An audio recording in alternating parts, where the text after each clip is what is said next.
ایک دیہاتی نبی علیہ السلام کے پاس آیا. پینڈو لوگ آپ کو پتا ہے بالکل دو ٹوک سادہ سی بات کرتے ہیں. اس نے آگے سیدھا کہا یا رسول اللہ مجھے کوئی ایسا عمل بتائیں کہ میں جنت میں چلا جاؤں. یہی انسان کی کامیابی ہے. پیغمبر سے سب سے بڑی چیز یہی مانگنی چاہیے, ٹھیک ہے, اور اس کے بعد جنت میں ان کا پڑوس مانگ لینا چاہیے. اللہ تعالیٰ ہم سب کو نصیب فرمائے, آمین. تو نبی صلی اللہ علیہ وآلہ وسلم نے فرمایا کہ 5 وقت کی نماز کو قائم رکھو. یعنی پہلے آپ نے فرمایا کہ اس میں الفاظ ہیں, آپ نے فرمایا کہ اللہ کی عبادت کرو, اس کے ساتھ کسی کو شریک نہ ٹھہراؤ, تم جنت میں چلے جاؤ گے. 5 وقت کی فرض نماز کو قائم رکھو, فرض زکوٰۃ ادا کرو, اور رمضان کے فرض روزے رکھو. اس وقت تک حج فرض نہیں ہوا تھا, اس لیے آپ نے 4 چیزوں کا ذکر کیا, ورنہ وہ 5ویں چیز بھی ہے. سب کے ساتھ آپ نے فرض فرض کے لفظ بولے. تو وہ وہاں سے مڑا اور جاتے ہوئے اس نے کہا کہ نہ میں اس میں کوئی کمی کروں گا نہ زیادتی. تو نبی علیہ السلام فرمایا اگر کسی نے کوئی جنتی شخص دیکھنا ہے تو اسے دیکھ لو. اچھا, اس سے یہ بھی پتا چلا کہ نبی علیہ السلام کو اللہ نے وحی کے ذریعے بتا دیا کہ یہ استقامت پہ بھی رہے گا, یعنی جو اس نے دعویٰ کیا نا اس پہ قائم رہے گا. کتنا خوش نصیب شخص تھا. اللہم اجعلنا منہم, آمین. اسی کو سپورٹیو ایک اور حدیث ہے بخاری اور مسلم, اس میں کہ ایک نجد کا ایک دیہاتی پرانگدہ حالت میں بال بکھرے ہوئے حضور کے پاس آیا اور نبی علیہ السلام سے کہنے لگا مجھے اسلام کے بارے میں بتائیں. تو صحابہ کہتے ہیں ہم تھوڑا قریب ہوئے تو ہمیں پتہ چلا وہ اسلام کے بارے میں پوچھ رہا ہے. تو نبی صلی اللہ علیہ وآلہ وسلم نے وہی توحید اور اقرار رسالت کے بعد آپ نے فرمایا کہ اللہ تعالیٰ نے تم پہ 5 ٹائم کی نماز فرض کی ہے, تم 5 نمازیں فرض ادا کرو. تو اس نے پوچھا کہ صرف فرض؟ تو آپ نے پھر آگے سے فرمایا کہ ہاں اگر نفلی نماز تم پڑھنا چاہتے ہو تو وہ تمہاری اپنی مرضی ہے, اس میں اضافہ کر لو. اور یہ یاد رکھیے گا سنت موقدہ غیر موقدہ یہ ساری ٹرمز فقہا کی, احادیث میں 2 ہی ٹرمز ہیں, فرض اور نفل. اور نفل کا مطلب ہی ہے انفال, مال غنیمت, اضافی مال, کیونکہ جنگ کرنے کا مقصد مال ہتھیانا نہیں ہوتا, اللہ کے لیے لڑنا ہوتا ہے, یہ تو اضافی ایک بونس مل. نفلون کہتے ہیں اضافی. پھر نبی علیہ السلام فرمایا کہ فرض روزے رکھو, ہاں مگر اگر تم نفلی رکھنے چاہو تو تمہاری مرضی. تو اس نے کہا یا رسول اللہ جتنا آپ نے مجھے بتایا نہ اس میں کمی کروں گا اور نہ زیادتی کروں, یعنی میں نے اس سے زیادہ بھی کوئی نہیں کرنا جتنا آپ نے بتایا فرض, کم ہی میں نہیں کروں گا. اور وہاں سے جب مڑا نا نبی علیہ السلام فرمایا اگر یہ اپنی بات پر قائم رہا تو یہ کامیاب ہوگا. تو کامیابی کے لیے یہی کچھ چاہیے. ہاں میں نہیں کہتا آپ نوافل نہ پڑھیں, ضرور پڑھیں, فضیلت ہے. بخاری اور مسلم دونوں میں حدیث ہے نبی علیہ السلام 12 سنت موقدہ ہمیشہ پڑھتے تھے, 4 زور سے پہلے, 2 زور کے بعد, 2 مغرب کے بعد, 2 عشاء کے بعد, 2 فجر سے. اور صحیح مسلم میں تو ڈیٹیلڈ اوپر تلے احادیث ہیں کہ نبی علیہ السلام نے فرمایا کہ جو فرض کے علاوہ 12 رکھتے پڑھ لے اللہ تعالیٰ جنت میں اس کے لیے محل بنائے گا. یہ نہیں کہا کہ جو نہیں پڑھے گا تو وہ جنت میں ہی نہیں جائے گا, بس یہ اضافی ہے, محل بنائے گا. کہیں ایک فضائل اور بھی اعمال کے اوپر ہے, تو اب اس کو کمپلسری بنانا یہ تو ظلم ہے. ہاں آپ وتر ہیں وہ بھی نفلی ہے, مسند امام احمد میں ہے, سنن دارمی میں مولا علی کا قول موجود ہے, ابو داؤد ترمذی میں بھی ہے, وہ سند کمزور ہے. دارمی اور مسند احمد کی سند متصل ہے. مولا علی کہتے ہیں کہ وتر سنت ہے, سنت ہے, سنت ہے, مگر اسے مت چھوڑو. یعنی وہ کہہ رہے ہیں کہ یہ نفلی نماز ہے لیکن چھوڑو نہ, پڑھ لو, افضل ہے. وہ آپ 3 بھی پڑھ سکتے ہیں, 5 بھی, 11 تک, 13 تک ہیں, 1 بھی پڑھ سکتے ہیں. البتہ صحیح بخاری میں موجود ہے, محمد بن ابی بکر کا بیٹا ہے قاسم, وہ کہتے ہیں کہ میں نے صحابہ کو 3 رکعت وتر پہ پایا, البتہ 1 میں حرج نہیں ہے. یعنی 3 پسندیدہ ہے, ہم تو 3 ہی پڑھتے ہیں. اور پھر بھی نہ سمجھ آئے تو سب سے بڑے صحابی 10 مبشرہ میں سے, بڑے صحابہ میں سے, سابقون الاولون میں سے سیدنا سعد ابن ابی وقاص جو فاتح ایران ہیں, ان کے بارے میں گولڈن چیل سے الموطا امام مالک میں موجود ہے کہ وہ تو عشاء کی نماز کی 5 رکعتیں پڑھتے تھے, 4 فرض اور 1 بھی. آپ نے تو 17 رکعتیں بتائی ہوئی ہیں عشاء کی. سعد ابن ابی وقاص ان سے زیادہ تو کوئی دیندار نہیں تھا نا.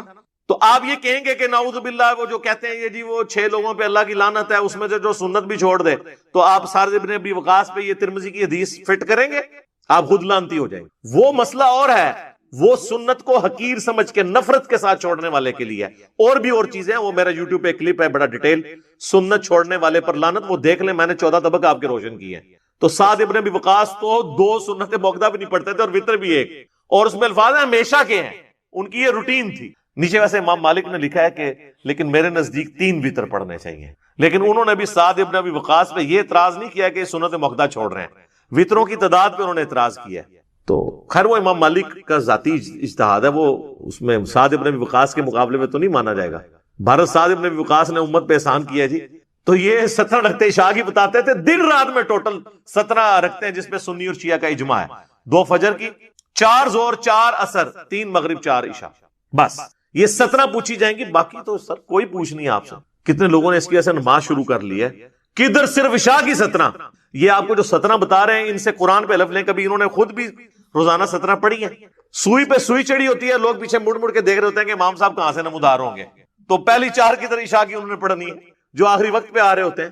اور ہم نے اگلی سہولت دی ہے کہ جو بچوں والی عورتیں ہیں، یہ میں نے نہیں سہولت دی، نبی علیہ السلام نے سہولت دی ہے۔ صحیح مسلم میں اوپر تلے 10 احادیث ہیں 1629 سے لے کے آن ورڈ، کہ نبی علیہ السلام نے، ابن عباس کہتے ہیں، بغیر خوف کے، بغیر بارش کے، بغیر سفر کے مدینہ شریف میں ہمیں زور اور عصر بھی جمع کروائی اور مغرب اور عشاء بھی جمع کروائی۔ تو تابعین نے پوچھا کیوں؟ فرمایا اس لیے تاکہ امت کے لیے آسانی ہو جائے اور کوئی تنگی باقی نہ رہے۔ انہوں نے امت سے تنگی ڈال دی اور وہ آسانی چھین لی۔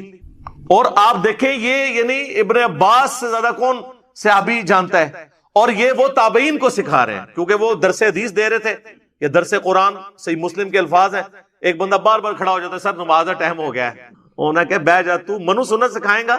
نبی اسلام نے مغرب عشاء نو جمع کیتا ہے مغرب کا، یہ تو کہتے تارے نظر آ گئے تو پتہ نہیں کیا ہو جانا ہے، تارے نظر آ گئے سن، پھر ابن بعد نے تارے دکھائے، انہوں نے کہا پھر بھی کسی کی تسلی نہیں ہوئی نا، وہ اٹھ کے حضرت ابو ہریرہ سے پوچھنے گیا، انہوں نے کہا کہ ابن عباس بالکل ٹھیک کہہ رہے ہیں کہ نبی اسلام یہ کرتے تھے۔ تو یہ منسوخ والا بھی کوئی معاملہ نہیں ہے، یہ امت سے انہوں نے آسانی چھین لی اور اس کی وجہ سے امت تکلیف میں پڑ گئی۔ جمع تقدیم بھی درست ہے، یعنی زور کے ساتھ اثر پڑھنا، جمع تاخیر یعنی اثر کے ساتھ زور پڑھنا، اور سینٹر میں جمع سوری اسے کہتے ہیں، وہ بھی درست ہے۔ اور جمع سوری پہ تو اجماع ہے کہ آخری وقت میں آپ زور پڑھ لیں اور اول وقت میں اثر پڑھ لیں، یعنی اگر آج کل 2:50 پہ تقریباً وقت شروع ہو رہا ہے اثر کا، تو آپ 2:40 پہ زور پڑھ لیں اور 2:50 پہ جا کے اثر پڑھ لیں اسی وضو سے۔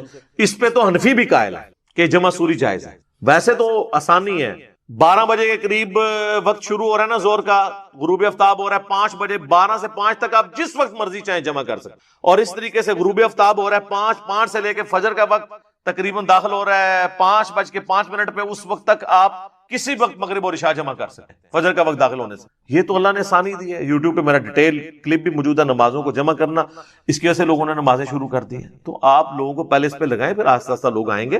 ہم نہیں کہتے ہیں سنت، میں پوری کوشش کرتا ہوں سنت کا اہتمام کروں، ہمارے بھائی بھی کرتے ہیں، کیونکہ وہ حدیث ہے ابو داؤد کے اندر کہ قیامت والے دن جس کے فرائض میں کوئی کمی نکلے گی تو اللہ تعالیٰ فرمائے گا میرے بندے کی نفلی باتیں دیکھو، اگر موجود ہیں تو ان کو فرضوں کی جگہ تول لو۔ تو آٹومیٹکلی یہ جو آپ سے قضائے عمریاں پڑھواتے رہتے ہیں پرانے سالوں کی، جی آج تک جتنی بھی قضا ہوئی وہ چھوڑیں، توبہ کیے بس آپ سے شروع کریں، آٹومیٹکلی آپ کی وہ توبہ سے معافی ہو جائے گی، اور ویسے بھی جو آپ سنتیں ساتھ پڑھیں گے اس کے ایکویلنٹ تول لی جائیں گی، کوئی ٹینشن لینے کی ضرورت نہیں ہے، آٹومیٹکلی آپ کی قضائے عمری روزانہ بنتی جا رہی ہے۔ تو یہ آپ امت کو مشکل میں نہ ڈالیں، احادیث کا بھی تھوڑا مطالعہ کر لیں، بابوں سے نکلیں، کتابوں کے دین پہ آئیں تو آپ کو پتہ چلے گا کہ کتابوں کا دین اور ہے۔ وَإِذَا ضَرَبْتُمْ فِي الْأَرْضِ، اور جب تم زمین میں سفر کرو، فَلَيْسَ عَلَيْكُمْ جُنَاحٌ، تو تم پر کوئی حرج نہیں ہے، کوئی گرفت نہیں ہے، کوئی حرج نہیں ہے، أَن تَقْصُرُوا مِنَ الصَّلَاةِ، کہ تم نماز میں قصر کر لیا کرو، یعنی نماز مختصر کر لیا کرو۔ وہ ڈیٹیلز جو ہیں وہ قرآن میں نہیں آئی ہیں، وہ سنت میں ہے، یعنی صحیح الاسناد احادیث میں۔ اس سے یہ بات پتہ چلی کہ قرآن کی پریکٹیکل ایپلیکیشن ایک مسلمان کے اوپر اس وقت ہوگی جب وہ سنت کو بھی مانے گا، ورنہ وہ قرآن کا بھی منکر ہوگا۔ اسی لیے آیا نا سورۃ النساء کی آیت نمبر 80 میں، مَن یُطِعِ الرَّسُولَ فَقَدْ أَطَاعَ اللَّهَ، جو رسول اللہ کی اطاعت کرتا ہے تو وہ اللہ کی اطاعت کرتا ہے۔ اللہ کی اطاعت اب کرنی ہے، نماز قصر کرو، یہ تو یہاں تو نہ نماز کی پوری رکھتے بھی موجود نہیں، قصر کہاں سے کرنی ہے، طریقہ بھی کوئی نہیں، وہ سنت کی طرف۔ سنت کو ماننا قرآن کو ماننا ہے، اور کسی چیز کا سنت میں ہونا قرآن کا عیب نہیں ہے، کیونکہ قرآن ہی نے سنت کی طرف ہماری رہنمائی کی ہے۔ قرآن کا ٹاپک عقیدہ ہے، سنت اعمال کو ڈیٹیل سے بیان کرتی ہے، لہذا قرآن کا یہ عیب نہیں ہے کہ اس میں نماز کا طریقہ نہیں ہے، وہاں نماز کی فرضیت آئی اور چند ایک احکامات، باقی سنت کی طرف قرآن نے ہماری رہنمائی کی۔ ان خفتم ان یفتنکم الذین کفروا، اگر تمہیں اس بات کا خوف ہو کہ تمہیں کافر فتنے میں ڈال دیں گے، آزمائش میں، مصیبت اور تکلیف میں، تو اس سے بچنے کے لیے نماز بھی مختصر کر لو تاکہ جلدی سے نماز سے فارغ ہو جاؤ۔ بلکہ اس سے اگلی جو آیت آئے گی اس میں تو نماز خوف کا ذکر ہے، اس میں تو اور مختصر نماز کر دی گئی۔ ان الکافرین کانوا لکم عدوا مبینا، بے شک جو کافر ہیں وہ تمہارے کھلے دشمن ہیں۔ تو ظاہر ہے جب وہ دشمن ہیں تو پھر ان سے بچنے کے لیے تمہیں نماز میں قصر کی اجازت دی جا رہی ہے۔ اب یہ آیت بالکل واضح ہے کہ قصر نماز یہ آپشن ہے، نہ کہ obligation، یعنی یہ اجازت ہے نہ کہ حکم ہے کہ ضرور کرنی ہے، کیونکہ الفاظ دیکھیں نا، فلیس علیکم جناح، کوئی تم پہ گرفت نہیں ہے، ان تقصروا من الصلاۃ، کہ نماز مختصر کر لو، قصر کر لو اس کے اندر، تو کوئی حرج نہیں ہے۔ مراد یہ ہے کہ اگر مختصر پڑھ لیتے ہو تو کوئی حرج نہیں، اگر پوری پڑھ لیتے ہو تو کوئی گناہ بھی نہیں، اور اس کو سپورٹیو احادیث بھی ہیں۔ لہذا حنفیوں کا یہ موقف جو ہے نا کہ نماز قصر کرنا واجب ہے، اور اگر کوئی قصر نہیں کرے گا تو اس کی نماز ہی نہیں ہوگی۔ وہ کہتے ہیں کہ آپ مسافر تھے اور زور کے 4 فرض پڑھ لیے تو آپ کے 2 بھی نہیں ہوئے، چلو تھوڑا رحم کھاتے کہتے 2 ہو گئے، 2 نفل لکھے جائیں گے، تو تب بھی ہم ان کو کوئی تھوڑا بینیفٹ آف ڈاؤٹ دیتے ہیں۔ انہوں نے اتنی بڑی کہانی بنائی کہ وہ 4 کے 4 ہی ضائع۔ سر قرآن پڑھیں، کوئی حرج نہیں، یہ انداز ہی بتا رہا ہے کہ یہ اوبلیگیشنل نہیں ہے، آپشنل ہے۔ اچھا، اس میں ایک ابہام ہے، وہ یہ ہے کہ ساتھ ایک شرط لگائی، ان خفتم ان یفتنکم الذین کفروا، اگر تمہیں یہ خطرہ ہونا کہ کافر تمہیں فتنے میں ڈال دیں گے، آزمائش میں ڈال دیں گے، یعنی حالت امن نہ ہو تو پھر قصر کرنے کی اجازت ہے۔ مراد کیا ہوا کہ اگر حالت امن ہے تو پھر یہ اجازت کوئی نہیں ہے، یہ مطلب نکلتا ہے نا اس میں سے۔ لیکن سنت اس کی ایکسپلینیشن کرتی ہے، وہ یہ کرتی ہے، یہ والا مطلب اب لینے کے لیے اس لیے تیار نہیں ہے کہ سنت میں اس کی ایکسپلینیشن آ گئی۔ صحیح مسلم میں حدیث ہے، ایک شخص نے سیدنا عمر سے پوچھا، یہ قرآن میں تو آیا ہے کہ جب تم حالت امن کا تمہیں یعنی خطرہ ہو، اگر کہ امن کی حالت نہیں ہے اور دشمنوں سے خوف ہے، پھر تم قصر کرو۔ تو اب تو ہم کثرت میں ہیں، حالت امن ہے، حالت خوف ختم ہو چکی ہے، تو لہٰذا اب قصر بھی نماز کی سہولت ہم سے ختم ہو چکی۔ تو سیدنا عمر نے کہا کہ سیم یہی سوال میں نے بھی رسول اللہ سے کیا تھا صلی اللہ علیہ وسلم، تو آپ نے فرمایا تھا عمر یہ اللہ کی طرف سے صدقہ اور تحفہ ہے، اسے قبول کرو، عام حالت کے لیے بھی، یعنی یہ اللہ تعالیٰ نے عام حالت کی، لہذا سنت نے اس کا دائرہ کار اور وسیع کر دیا کہ اسپیسیفکلی خوف میں تو ہے یہ، لیکن حالت امن میں بھی اللہ نے یہ تمہارے لیے آسانی ہے کہ تم اس کو اویل کر سکتے ہو۔ اور اس حد تک کہ صحیح بخاری میں امام بخاری نے چیپٹر کی ہیڈنگ میں لیا ہے، قربان جاؤں، اور مولا علی کے نام کے ساتھ لکھا ہے علی ابن ابی طالب علیہ السلام اس میں، اور امام بخاری ہیڈنگ میں لے کے آئے کہ علی ابن ابی طالب علیہ السلام۔ یہ امام بخاری کو کوئی ایران سے فنڈنگ نہیں آتی تھی سر، ہاں یہ بے فکر ہیں۔ وہ جب خلیفہ تھے تو وہ جب سفر سے واپس آتے تو کوفے کے گھر وہ دیکھ رہے ہوتے تھے، لیکن کوفہ سٹی میں ابھی داخل نہیں ہوتے تھے، تو باہر ہی وہ نماز قصر کر کے پھر ساتھیوں کے ساتھ داخل ہوتے تھے۔ تو لوگ پوچھتے تھے کہ حضرت اب تو ہم گھر پہنچ گئے، تو وہ کہتے تھے نہیں، اللہ کی فیسلٹی سے فائدہ اٹھاؤ۔ تو وہ اللہ کے تحفے کو اس حد تک قبول کرتے تھے۔ امام بخاری نے یہ جو ایک مولا علی کا یعنی قول نقل کر کے، ان کا عمل نقل کر کے، اس معاملے کو ایسا کھول کے بیان کر دیا کہ آپ کو یہ گلہ نہیں کر سکتا کہ آج ٹرین میں سفر ہوتا ہے، آج ایئر کنڈیشن سفر ہے، آج ہوائی جہاز میں، لہٰذا اب آسانی، بھئی جب سب کچھ سامنے نظر آ رہا ہے تب بھی اس کو آسانی کو اویل کرنا ہے۔ اللہ تعالیٰ خوش ہوتا ہے کہ کوئی آسانی کو اویل کرے۔ اب آ جائیں ان احادیث کی طرف۔ صحیح بخاری اور صحیح مسلم دونوں میں حدیث ہے، اما عائشہ سلام اللہ علیہا کہتی ہیں کہ شروع میں نماز ہوتی ہی 2 رکعت تھی۔ آپ پتہ نا قیام اللیل بھی 2 رکعت 2 رکعت 2 رکعت، جب 5 نمازوں کی ٹائمنگ نہیں تھی۔ پھر جب مدینہ شریف لوگ ہجرت کر کے آئے تو اللہ تعالیٰ نے نماز کو 4 رکعت کر دیا، لیکن سفر میں 2 ہی باقی رکھی، یعنی ظہر کے 2 فرض ہوتے تھے پہلے، وہ 4 کر دیے، لیکن سفر میں 2 ہی ہیں۔ اسی طریقے سے عصر کے بھی، عشاء کے بھی، اور فجر کے تو ہائی 2 ہیں، وہ 2 ہی رہنے۔ البتہ مغرب کی ایکسیپشن آ گئی، وہ مسند احمد میں حدیث ہے، سوائے مغرب کے۔ مغرب چونکہ شروع سے ہی 3 ہے تو وہ 1.5 نہیں ہوتی، وہ 3 ہی رہتی ہے، اور اس پہ اجماع امت ہے، بلکہ یہ 17 رکعتوں کے اوپر تو اجماع ہے۔ اکثر لوگ کہتے ہیں کہ جی نماز کی رکعتیں حدیث میں بتائیں، سر بخاری مسلم کی درجنوں حدیث ہیں جن میں آپ کو سیدھا رزلٹ ملتا ہے کہ رکعتیں کون کون سی ہیں، تو اس کی تو ضرورت ہی نہیں ہے، اجماع امت ہے۔ جہاں پہ اختلاف ہوگا وہاں ہم بات کریں۔ المستدرک للحاکم میں حدیث ہے، الموجم الکبیر طبرانی میں کہ میری امت کبھی گمراہی پر جمع نہیں ہوگی۔ سنی شیعہ اور ان کے جتنے چھوٹے چھوٹے آگے فرقے ہیں، سب کا یہی موقف ہے، فجر کے 2 فرض، ظہر کے 4، عصر کے 4، مغرب کے 3، عشاء کے 4، اور سفر میں سارے 2 ہو جائیں گے سوائے مغرب کے، یہ 3۔ باقی احادیث بے شمار ہیں بخاری مسلم کی، میں ساتھ ساتھ بیان کرتا ہوں، ان میں آپ کو رزلٹ نکلتا چلا جائے گا انشاءاللہ۔ ایک اور حدیث ہے صحیح مسلم میں، ابن عباس کہتے ہیں کہ اللہ تعالیٰ نے سفر میں 2 رکعتیں کر دی، عام حالت میں 4، اور خوف کی حالت میں، وہ جو سورہ نساء کی آیت نمبر 101 میں آئے گا، وہاں نماز کی 1 رکعت کر دی، اور 2 بھی 1 رہ گئی۔ 2 بھی پڑھنا ثابت ہے، لیکن 1 بھی صرف پڑھ سکتے ہیں، ظہر کی 1 رکعت، عصر کی 1 رکعت، یہ آسانی بھی ہے جنگ کی حالت میں۔ وہ انشاءاللہ اگلی دفعہ آیات آئیں گی تو میں انشاءاللہ اس کو کور کروں گا۔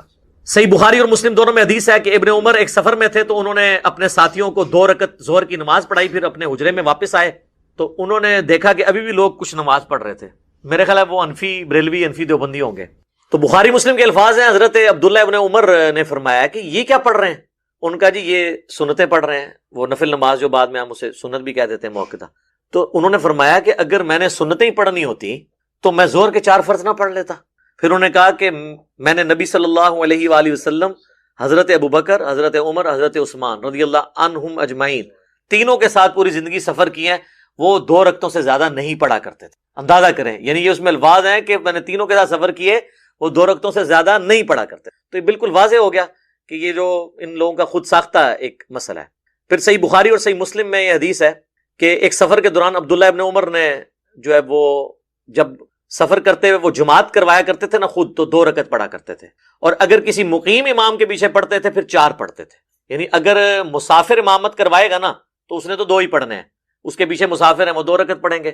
لیکن اگر مسافر مقیم کے پیچھے پڑھے گا، جس طرح لوگ حج اور عمرے پہ جاتے ہیں اور وہ یہ مسئلہ پوچھ رہے ہوتے ہیں ادھی پڑھنی ہے پوری، وہ پائی امام کعبہ اور مسجد نبی کے امام کے پیچھے پوری پڑھنی ہے، ٹھیک ہے نا، وہ تو ایک افضلیت والی چیز ہے، آپ اس کو یعنی حاصل کریں، تو اس میں یہ آپ نے نہیں کرنا. البتہ اگر کوئی مسافر امام امامت کروا رہا ہے اور اس کے پیچھے مقیم پڑھتا ہے، تو اب مقیم نے 2 نہیں پڑھنے، اس نے تو چونکہ 4 پڑھنے ہیں، تو مسافر 2 پڑھ کے سلام پھیر دے گا، اور جو مقیم ہے وہ اس کے پیچھے اپنی 2 رکعتیں پوری کرے گا، اور وہ 2 رکعتیں اس کی آخری 2 رکعتیں ہوں گی، اس لیے ان میں صرف سورۃ الفاتحہ پڑھے گا بس. البتہ فقہ حنفی میں لکھا ہے کہ چونکہ امام کے پیچھے آپ قرات نہیں کر سکتے، حالانکہ امام سلام پھیر کے فارغ ہو چکا ہے، وہ کہتے ہیں بے شک فارغ ہو گیا، آپ نے یہ کرنا ہے کہ آپ نے امام کے سلام پھیرنے کے بعد جب اپنی 2 رکعتیں پوری کرنی ہے تو اندازے سے اتنی دیر خاموش کھڑے رہنا ہے جتنی دیر سورہ فاتحہ پڑھی جاتی ہے، پھر آپ نے رکوع میں چلے جانا ہے. چونکہ امام کے پیچھے قرات نہیں ہوتی، پھر ہمیں پڑھاتے تھے امام کی قرات مقتدی کے لیے کافی ہے، تو امام نے تو آخری 2 رکعتوں کی قرات بھی نہیں کی، یہ کون سے مقتدی ہیں؟ یعنی وہ کہتے ہیں امیجن کر لیں آپ، ورچوئل امام ہے آپ کے سامنے، گویا کہ امام ہے آپ کے سامنے، تو ان کے سارے امام ہی حاضر و ناظر ہیں، وہ سلام پھیر کے بھی سامنے موجود ہوتے ہیں. جب ہم یہ باتیں کرتے ہیں، کہتے ہیں ہمارے بزرگوں کا مذاق اڑاتا ہے، بھائی بات یہ ہے لوگوں کو تو اپنے اولاد کے کرتوت بھگتنے پڑتے ہیں نا، آپ کے بزرگ وہ ہیں کہ جن کے کرتوت آپ روحانی اولادوں کو بھگتنے پڑ رہے ہیں، اس میں ہمارا کیا قصور ہے میرے بھائی؟ سانو نہ پیٹو، اپنے بزرگوں نو پیٹو، ٹھیک ہے جی. اچھا، سنن نسائی میں ایک حدیث ہے، حضرت سیدہ عائشہ سلام اللہ علیہا کہتی ہیں کہ سفر کے دوران میں نے روزہ رکھا اور نماز 4 رکعت پڑھی، تو نبی صلی اللہ علیہ وآلہ وسلم نے 2 رکعت پڑھی اور روزہ چھوڑ دیا. بعد میں جب میں نے اللہ کے نبی سے ذکر کیا تو نبی صلی اللہ علیہ وآلہ وسلم نے فرمایا احسنتی یا عائشہ، اے عائشہ تم نے اچھا کام کیا اور مجھ پر بھی کوئی الزام نہیں ہے. یہ حدیث اس بات کا ثبوت ہے کہ اگر سفر میں کوئی روزہ رکھ لے یا نماز پوری پڑھ لے تو یہ جائز ہے. بلکہ بخاری مسلم میں حدیث ہے حضرت عائشہ سفر میں پڑھتی ہی 4 رکعت تھی، اور وہ کہتی ٹھیک ہے میں زیادہ یعنی وہ اس طرف جا رہی ہوں، اگر فیسلٹی نہیں بھی اویل کر رہی تو اس چیز کو کوئی برا نہیں مانا گیا.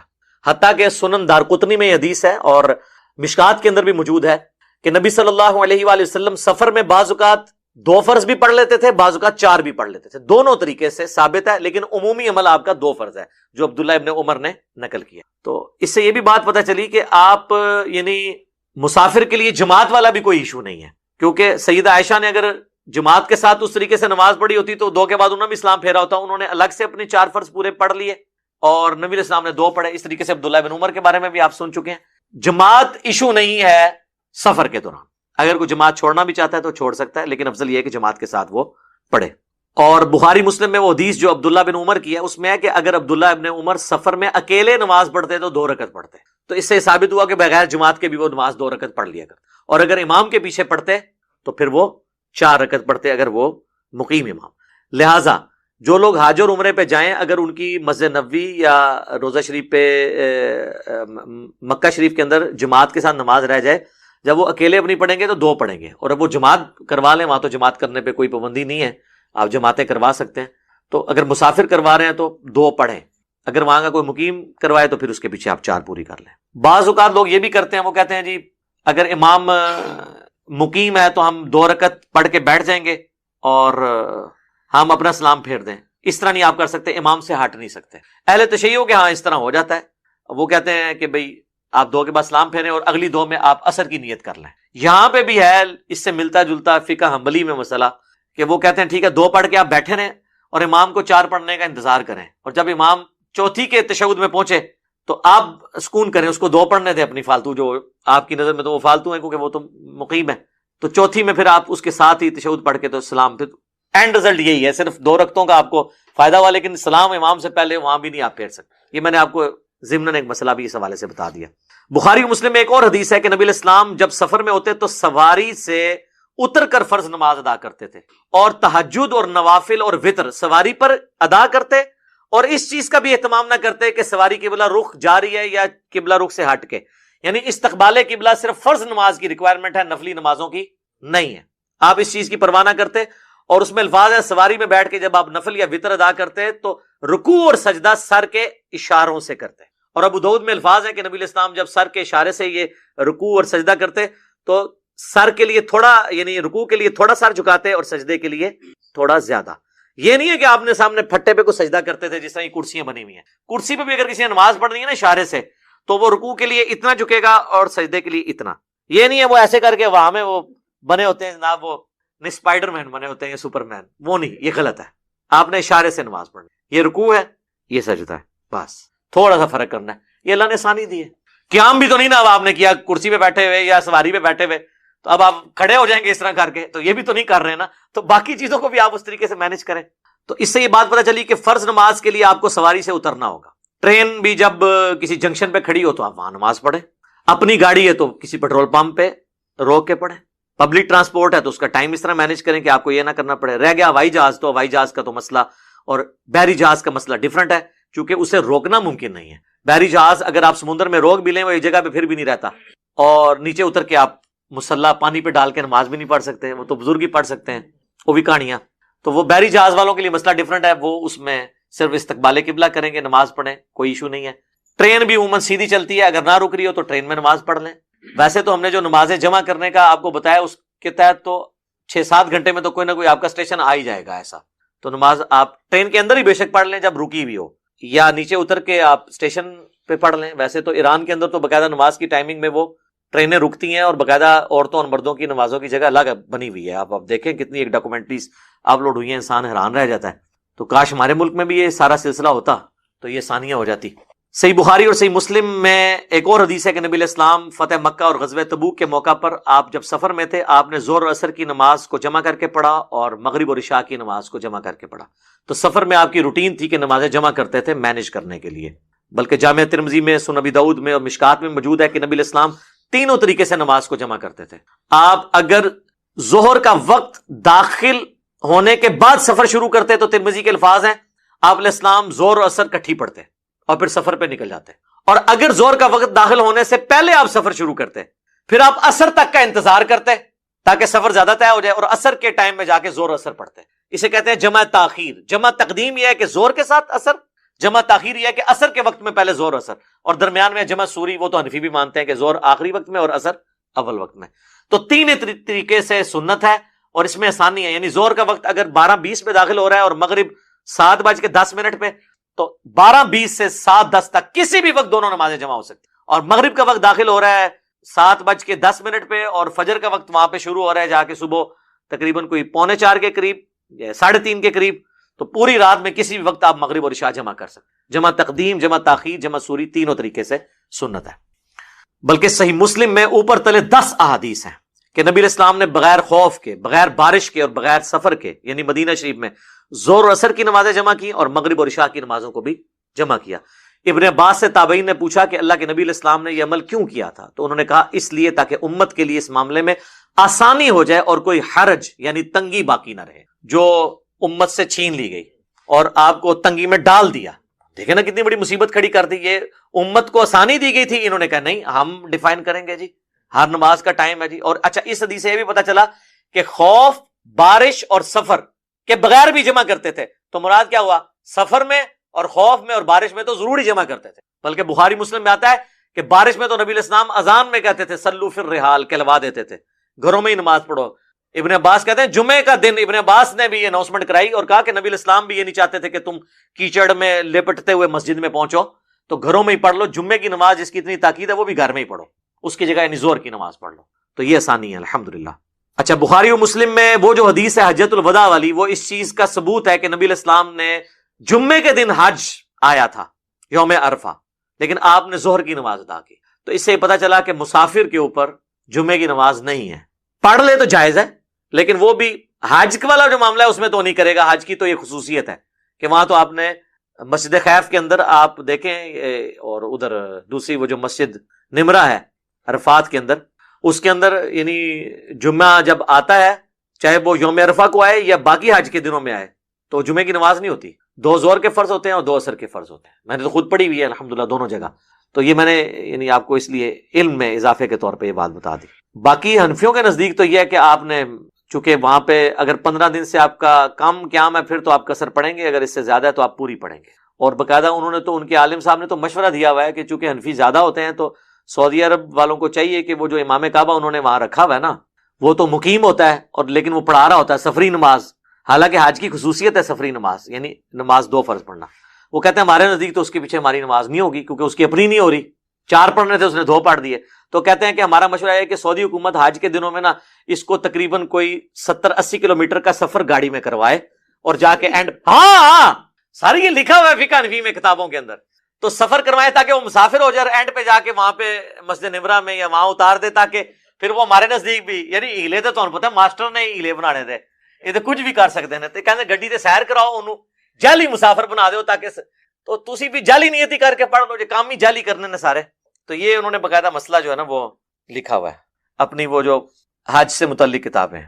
اچھا یہاں پہ اب ایک اور چیز جو بڑی امپورٹنٹ ہے کہ کتنے دن کے لیے جائے تو وہ مسافر ہوگا. وہ صحیح بخاری میں ہے کہ 19 دن کا نبی علیہ السلام 19 دن سے کم کا جب قیام کیا کرتے تھے یا 19 دن کے برابر اور اس سے زیادہ نہ ہوتا تو نبی صلی اللہ علیہ وآلہ وسلم نمازوں کو قصر کیا کرتے. حنفیوں کے نزدیک 15 دن ہے. 15 دن والا قول بھی جامعہ ترمذی میں بلا سند ہے، لیکن مصنف ابن ابی شیبہ میں، مصنف عبد الرزاق میں موجود ہے کہ عبداللہ ابن عمر اگر 15 دن کے لیے کہیں جاتے تو وہ اپنے آپ کو مقیم تصور کرتے، 15 دن سے کم کو وہ مسافر سمجھتے. 15 والی بھی بات ہے، 19 دن والی بھی ہے. بہرحال 15 دن بھی بہت ہے. جو لوگ ہر ویکینڈ پہ گھر واپس آتے ہیں، ایون 2 ویکینڈ کے بعد بھی ہیں، تب بھی وہ سب کے نزدیک مسافر ہیں. اور اس میں جو ڈرائیور ہیں جو روزانہ واپس آ جاتے ہیں، دوسرے شہروں میں جاتے ہیں، وہ روزانہ نماز قصر بھی کریں، نماز جمع بھی کریں، آسانی ہے. اس طرح باہر کے ملکوں میں جو سب ویز کے اندر لوگ اتنی ٹریولنگ کر کے جاتے ہیں، وہ نمازوں کو جمع بھی کریں اور قصر پڑھیں. وہ اس کی یعنی کتنا وہ فاصلہ ہونا چاہیے وہ میں اینڈ کے اندر یعنی ڈسکس کرتا ہوں. ابھی تو میں اس کو ڈسکس کروں کتنے دن کے لیے، تو وہ تو 1 دن کے لیے گئے ہوتے ہیں، واپس آ جاتے ہیں. اس طریقے سے ایک بندہ کراچی سے چلا اور اس نے پشاور جانا ہے، راستے میں 10 مہمانوں کے گھر اگر وہ 10 دن بھی رکتا جائے، ہر جگہ ہی وہ قصر نماز پڑھتا چلا جائے گا کیونکہ الٹیمیٹلی تو اس نے وہاں جانا ہے، تو وہ مسافر ہے. تو ڈرائیور ہو، اسٹوڈنٹ ہو، ہاسٹل میں رہ رہا ہے اور ہر ہفتے یا 2 ہفتے بعد واپس آ جاتا ہے، تو یہ نہیں ہے کہ اب وہ مقیم ہو گیا وہاں پہ. بے شک وہ 5 سال کے لیے گیا ہے لیکن ہے تو غریب الوطن ہے نا، اس لیے تو گھر واپس آتا ہے. ہاں جس دفعہ وہ 15 دن یا 19 دن سے زیادہ رکتا ہے اس دفعہ وہ پوری نماز پڑھ لے. عام دنوں میں وہ مسافر بھی، ہاسٹل کے اندر جو اسٹوڈنٹس ہیں وہ قصر نماز ہی پڑھیں گے. یہ ساری وہ چیزیں جو لوگ پوچھتے ہیں، پریکٹیکلی ہم بھی اس سے گزرے تو ان کے لیے آسانی ہے. باقی اگر کیٹاسٹرافک کنڈیشن ہو تو پھر آپ بے شک 6 مہینے تک پڑھیں. سن کبرا البیہقی میں آتا ہے، عبداللہ ابن عمر کہتے ہیں کہ ہم آذربائیجان کی جنگ کے لیے، رشیا کی جنگ کے لیے حضرت عثمان کے دور میں جب گئے تو ہم نے 6 مہینے تک قصر نماز پڑھی ایک جگہ، کیونکہ برف باری شروع ہو گئی تھی. تو آج کل کرتے 6 مہینے گزر گئے. ان کی نیت تو وہاں رکنے کی نہیں تھی نا، آج برف باری رکے تو ہم چل پڑیں گے. تو اس طرح اگر کسی کی پوری زندگی بھی گزر جاتی ہے، اس کی نیت نہیں تھی رکنے کی، بھائی کل صورتحال یا کوئی بندہ یہاں سے گیا ہے کسی مریض کے پاس تیمارداری کے لیے ہاسپٹل کے اندر، اور یہاں سے اس کی نیت تھی کہ 2 دن بعد جان چھوٹ جائے گی، ڈاکٹر کہتے ہیں نہیں جی 2 دن اور لگ جائیں گے. اس طرح 2 دن 1 دن کرتے 1 سال بھی وہ وہاں پہ رہے، وہ حالت خوف میں بھی ہے، حالت سفر میں بھی ہے، وہ قصر نماز پڑھتا رہے تو اس کے اوپر کوئی گرفت نہیں ہے. یہ جس طریقے سے کئی کہانیاں چل رہی ہیں نا، یہ کنڈے بھی ایک کہانی ہے. اور ظاہر ہے جب بھی کوئی کہانی لانچ کرنی ہوتی ہے امت کے اندر کسی بڑی پرسنالٹی کے ساتھ اسے منسوب کیا جاتا ہے. تو یہ کنڈے منسوب کیے ہیں انہوں نے سیدنا امام جعفر بن محمد باقر بن علی بن حسین بن علی علیہم السلام اجمعین، المتوفى 148 ہجری. وہ کہتے ہیں امام جعفر کسی کو خواب میں آئے تھے، انہوں نے بشارت دی تھی کہ جو رجب کے کنڈے کرے گا تو اس کے لیے یہ بشارتیں ہوں گی. یہ تو سٹارٹ ہی خواب سے ہو رہا ہے، اس کا دین کے ساتھ کوئی لینا دینا نہیں، نہ امام جعفر کے ساتھ کوئی لینا دینا ہے. یہ وہ ایک پروپیگنڈا جو شیعہ کے ہاں چلا اور وہ کنڈے چل رہے ہیں. اور سنیوں کے ہاں بھی چونکہ امام جعفر ایک ڈومیننٹ پرسنالٹی ہے، ان کو رسپیکٹ دی جاتی ہے، ہم خود دیتے ہیں. تو چونکہ اب ان کا نام بولا گیا ہے، جس طرح کہ 11ویں کے اوپر شیخ عبدالقادر جیلانی کا نام بول دیا جاتا ہے تو وہ 11ویں چلنا شروع ہو گئی ہے. اس طرح سنیوں کے ہاں بھی چلنا شروع ہو گئی. باقی دوسری طرف اہل سنت میں جو اینٹی شیعہ ایلیمنٹس تھے انہوں نے کوشش کی کہ جی اس سرمنی کو ڈائلیوٹ کرنے کے لیے انہوں نے ایک نئی کہانی ڈیوائز کی. انہوں نے کہا کہ اصل میں 22 رجب کو حضرت معاویہ ابن ابی سفیان رضی اللہ تعالیٰ عنہ کی وفات ہوئی تھی، اس وفات کی خوشی میں شیعہ جو ہے نا وہ کنڈے بناتے ہیں. یہ ایک نئی کہانی انہوں نے دریافت کی. تو یہ کہانی جب آپ نے دریافت کی ہے تو یہ کہانی دریافت جن لوگوں کے بارے میں کی ہے سر ان کی بھی رائے لے لیں کہ ان کا موقف یہ ہے بھی ہے کہ نہیں. تو وہ آپ کو کہیں گے کہ ہمارے لیے حضرت معاویہ کی موت یا زندگی اتنی اہمیت کی حامل نہیں ہے کہ ہم اس کو سیلیبریٹ کریں. وہ تو کہتے ہیں ہم ان کو کوئی اہمیت دیتے ہی نہیں ہے، ہم ان کو اتنا امپورٹنٹ پرسنالٹی کے طور پہ نہیں مانتے. وہ کیا مانتے ہیں وہ ایک علیحدہ معاملہ ہے، لیکن کہتے ہیں اتنا بھی ہم نے سیریس نہیں لیا ہوا ان کو. یہ اسی طریقے سے ہے جیسا کہ بریلویوں کو یہ کیا کہانی کی کروائی جاتی ہے اور دیوبندیوں کو کہ اہل حدیث اماموں کو نہیں مانتے. ہم بھی بچپن میں، میرا خود بھی سارے فرقوں میں، مطلب میرا تو بلٹ اپ سارا بریلویت میں ہوا ہے. تو اب یہ بہت بڑی کہانی اور چل رہی ہے. آپ کسی اہل حدیث سے بھی جا کے پوچھیں کہ یار آپ اماموں کو نہیں مانتے، وہ کہیں گے نعوذ باللہ ہم تو مطلب اماموں کی خدمات کو لے کے چل رہے ہیں. چلے اگر امام حنیفہ رحمہ اللہ سے کوئی اختلاف بھی ہوا کسی مسئلے میں وہ تو الگ بات. باقی جو 3 بڑے فقہ کے امام ہیں، 3 وہ جو کہانی کرا کے بتائے گئے ہیں، یہ تو ہزاروں فقہ کے امام ہیں جن کے نام کتابوں میں ہیں لیکن وہ پبلکلی نہیں چلے. یہ وہ 4 امام تھے جن کو فرقوں نے آپ سمجھ لیں پروموشن کرنا شروع کر دی. تو ایک معاملات چل گئے، پارٹیاں مل گئی ان کو. جیسے نبی اسلام کی ایک بیٹی سیدہ فاطمہ کو پارٹی مل گئی، باقی بیٹیوں کو پارٹی نہیں ملی تو وہ بیچاری مشہور نہیں ہوئی. حالانکہ شیعہ کی معتبر کتابوں کے اندر یعنی نبی اسلام کی 4 بیٹیاں. ایران کے شیعہ تو 4 وہ کہتے ہیں یہ تو انڈاؤٹڈ مسئلہ ہے. یہاں پہ کہانیاں انہوں نے کروائی ہوئی ہیں. ایون سب سے بڑا جو رافضی ہے یاسر الحبیب وہ بھی نبی اسلام کی 4 بیٹیاں مانتا ہے. وہ بھی اس کے بھی انکار کرنے کی ضرورت نہیں ہوئی. نہج البلاغہ کے اندر مولا علی علیہ السلام نے حضرت عثمان کو داماد رسول فرمایا. ٹھیک ہے، تو کہانیاں لیکن وہ چل رہی ہوتی ہیں اس طریقے سے. تو وہ ایک کہانی انہوں نے چلا دی اور وہ کہانی ان کی بکنی شروع ہو گئی کہ اماموں کو نہیں مانتے. وہ آپ اہل حدیثوں سے پوچھے آپ اماموں کو مانتے ہیں، وہ کہتے ہیں سر اماموں کا نہ مانے تو ہماری ساری کتابیں ختم ہو جائیں گی. کیونکہ امام بخاری کے استاد ہیں احمد بن حنبل، احمد بن حنبل کے استاد ہیں امام شافعی، امام شافعی کے استاد ہیں امام مالک، اور ان اماموں سے حدیثیں ہیں بخاری مسلم میں. اگر ہم ان اماموں کو ہی نہ مانیں تو ان حدیثوں کو پھر ہم کہاں سے مانیں گے جن کی چین سے وہ آ رہی ہیں. وہ پھر آپ کو بتائیں گے کہ ہم اماموں کو بھی مانتے ہیں اور اماموں کی بھی مانتے ہیں. اماموں کو مانتے ہیں کہ ان کی رسپیکٹ کرتے ہیں، اماموں کی مانتے ہیں کہ اماموں نے ہمیں بتایا ہے کہ ہماری کوئی بات بھی کتاب و سنت کے خلاف ہو تو اس کو چھوڑ دو. ہم اماموں کی روایت کردہ احادیث کو مانتے ہیں. باقی ان کے جو فتاوی جات ہیں جو دوسری صحیح الاسناد احادیث یا صحابہ کی اقوال کی روشنی میں غلط ثابت ہوتے ہیں، ہماری روشنی میں نہیں ان کی روشنی میں ہم ان چیزوں کو چھوڑ دیتے ہیں.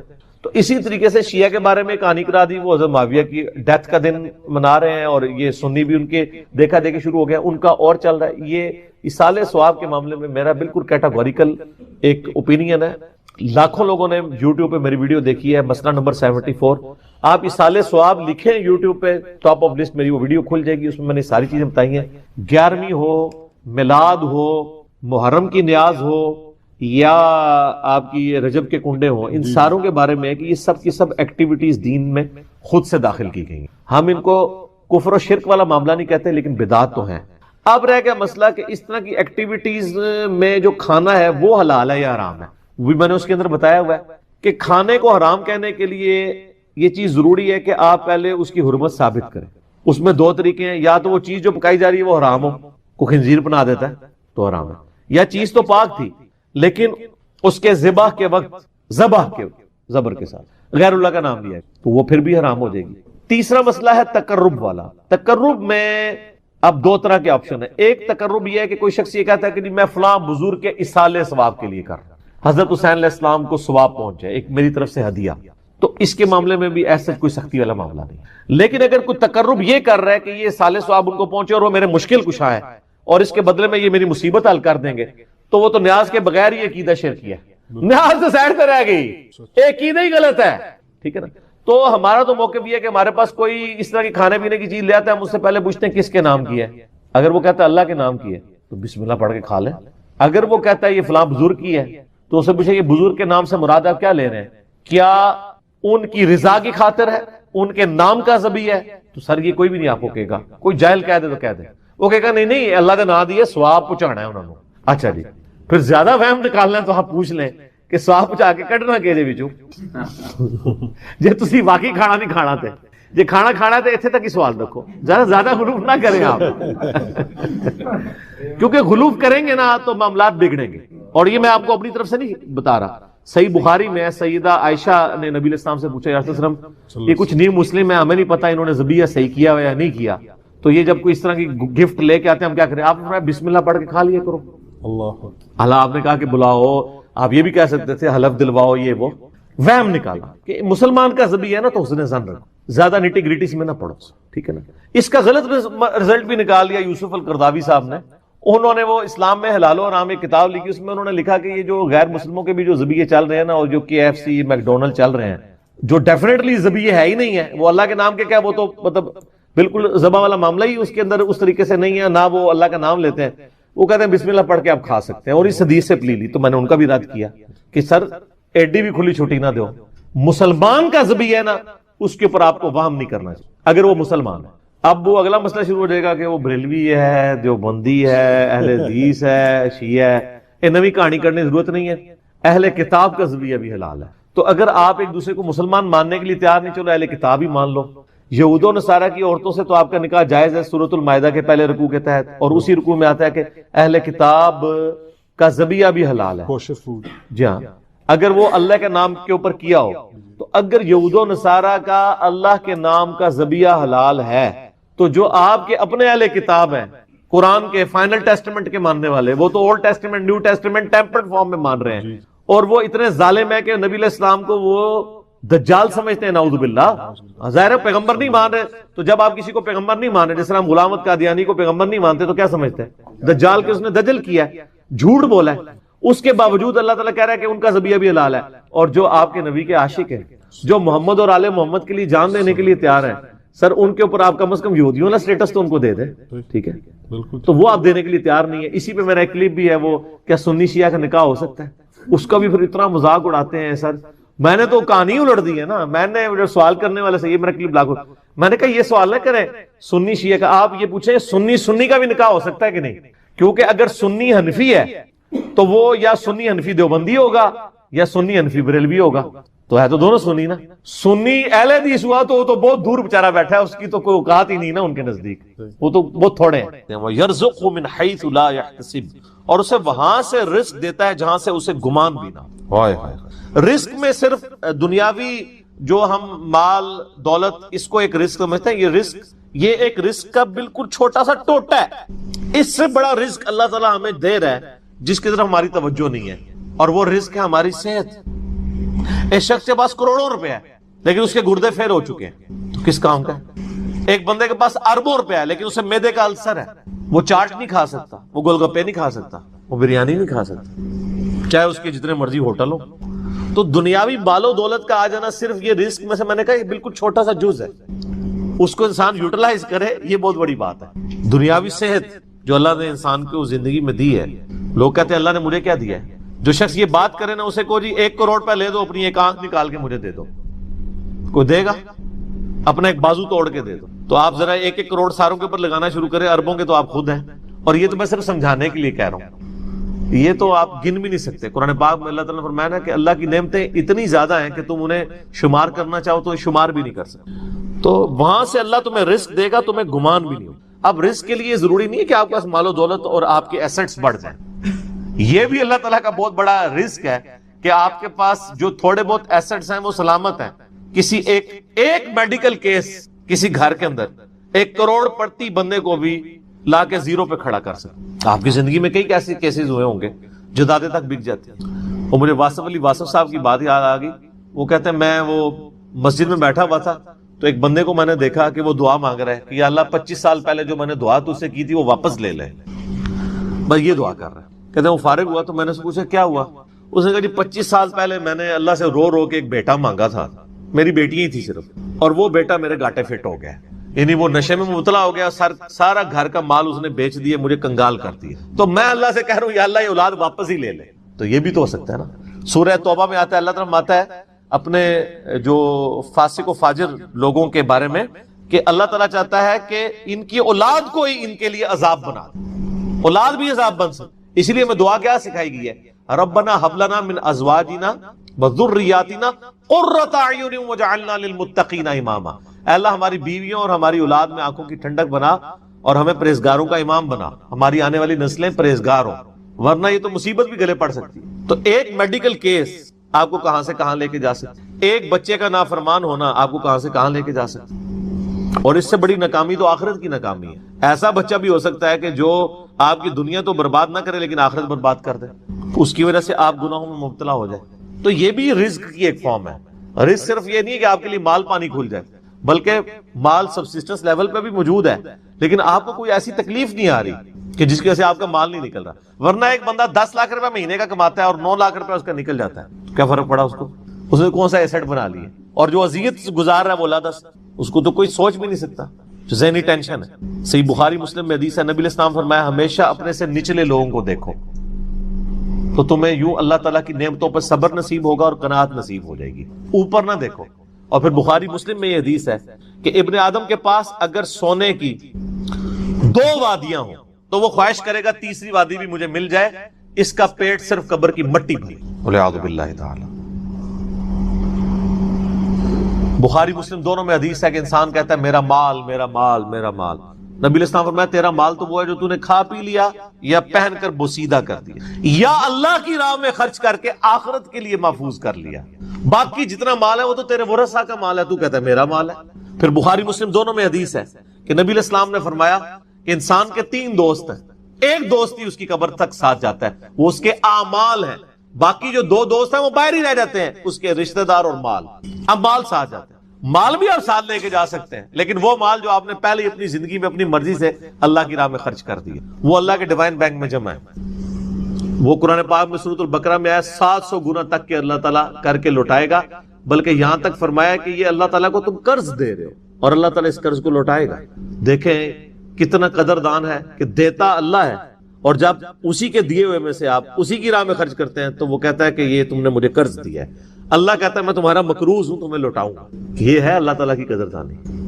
جامعہ ترمذی میں حدیث ہے، مسند امام احمد میں موجود ہے کہ نبی علیہ السلام فرمایا کہ جب بھی کوئی شخص دعا کرتا ہے وہ خالی نہیں جاتی، یا تو اس دعا کے عوض جو تم نے مانگا وہ اللہ تمہیں عطا کر دیتا ہے، یا اس سے بہتر یعنی اس کی برکت سے اللہ تعالیٰ بہتر نعم البدل دیتا ہے، تمہاری کوئی تکلیف ٹال دیتا ہے، یا پھر اس دعا کو سنبھال کے رکھتا ہے قیامت کے دن کے لیے، اور اس دعا کے ایکویلنٹ تمہیں اجر عطا فرماتا ہے۔